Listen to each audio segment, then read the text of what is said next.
তারেক রহমান তো লন্ডনে আগে হলো ভারতের সাথে চুক্তি করেছে, তারপরে বাংলাদেশে নেমেছে। বিএনপি ভারত আওয়ামী লীগ মিলেমিশে একাকার বলার কে? এটা বাংলার মানুষ ওদেরকে চায় না। আওয়ামী লীগ একটি খুনি সংগঠন, এটা ভারতীয় সংগঠন। তারেক রহমান কি ভারতীয় সংগঠনকে বাংলাদেশে ঢুকাতে চায়? উনি চাইলেও তো এটা পারবে না, ওনার রাজনীতি গনকেস হয়ে যাবে।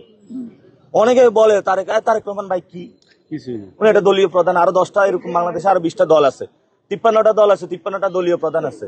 এখন কেউ যদি বলে যে বিএনপি বেগম খালেদা জিয়া পর্যন্ত ছিল, ওই বিএনপি এখন আর নাই, এটা শহীদ জিয়া রহমানের বিএনপি ছিল। কারণটা তো বলছি, সেটা হলো বিএনপি ভারত আওয়ামী লীগ মিলেমিশে একাকার।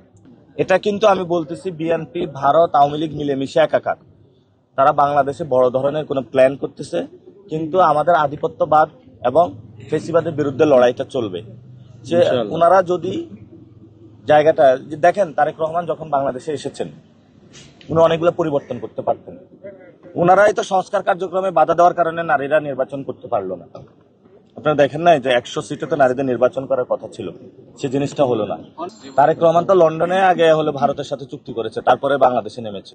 তা আমরা কোনো ভারতীয় এই শক্তিকে বাংলাদেশে আসতে, তার নাম জপ করে কি সওয়াব হবে নাকি গুনাহ হবে উল্টা?